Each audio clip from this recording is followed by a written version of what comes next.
Setiap perjalanan bermula dengan satu langkah pertama.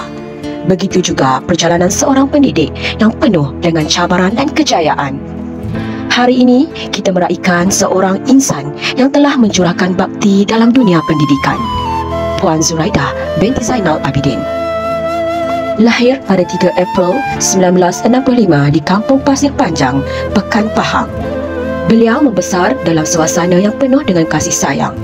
Membesar sebagai anak kepada pasangan Allahyarham Zainal Abidin bin Haji Man dan Hajah Zaleha binti Haji Samah. Perjalanan hidupnya tidak mudah. Kehilangan ayah pada usia 7 tahun menjadikan beliau seorang yang cekal, dibesarkan oleh datuk dan nenek sebelum berpindah ke pangkuan ibu bersama adik-beradik yang lain. Perjalanan pendidikan bermula di SK Pasir Panjang dari tahun 1972 hingga 1977.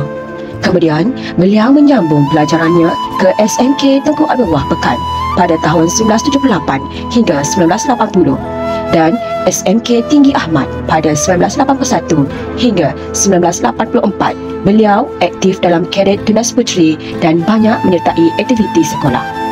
Seterusnya, beliau melanjutkan pelajaran ke Maktab Keguruan Batu Rakit Kuala Terengganu dari tahun 1990 hingga 1992. Beliau juga merupakan seorang yang aktif dalam sukan seperti bola jaring, hoki, bola tampar dan juga Kadet Puteri. Tidak cukup dengan itu, beliau juga turut menyambung pengajiannya ke peringkat ijazah sarjana muda dalam Bachelor Linguistik Bahasa Melayu di UPM dari tahun 2008 hingga 2012. Pada tanggal 16 Mac 1994, beliau mendirikan rumah tangga dengan Encik Fauzi bin Muhammad Yaakob yang merupakan seorang anggota polis. Mereka telah dikurniakan 7 cahaya mata. Anak pertama Muhammad Iqbal Hanafi, anak yang kedua Khairun Nisa, anak yang ketiga Nuran Nisa Hanani, anak yang keempat Muhammad Fadil, anak yang kelima Muhammad Ismat Hadi, yang keenam Muhammad Zarfan Azhari dan yang ketujuh Siti Nurbahiyah. Menjadi pendidik bukan satu pilihan tetapi merupakan satu amanah. Tanggal 1 Disember 1992 mencatat sejarah sebagai permulaan kerjaya beliau sebagai seorang pendidik. Berkhidmat di pelbagai sekolah.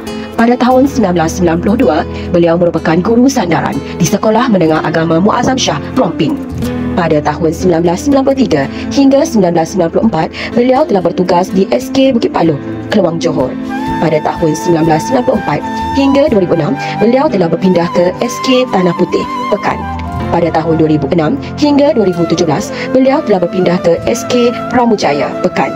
Dan pada 2017 hingga kini, beliau telah bertugas di SK Banggu Saman, Kelantan. Beliau bukan sekadar seorang pendidik, tetapi seorang yang aktif dalam membimbing murid-murid dan juga guru-guru lain. Antaranya, beliau merupakan seorang jurulatih utama semakan matematik, jurulatih utama abakus dan juga menyertai pelbagai inovasi pendidikan di peringkat negeri dan kebangsaan. Sepanjang perkhidmatan, beliau telah menerima anugerah perkhidmatan cemerlang APC sebanyak 3 kali, iaitu pada tahun 2000 dan 2008 di SK Tanah Putih dan pada tahun 2015 di SK Pramujaya. Seorang guru yang tidak pernah berhenti mendidik walaupun telah bersara. Jasamu akan terus dikenang oleh setiap anak-anak didikmu, setiap rakan-rakan seperjuangan dan juga setiap ibu bapa yang pernah berurusan denganmu. Terima kasih Puan Zuraidah binti Zainal Abidin atas segala bakti yang dicurahkan. Semoga persaraan ini menjadi satu fasa yang penuh dengan kebahagiaan dan keberkatan. Selamat bersara.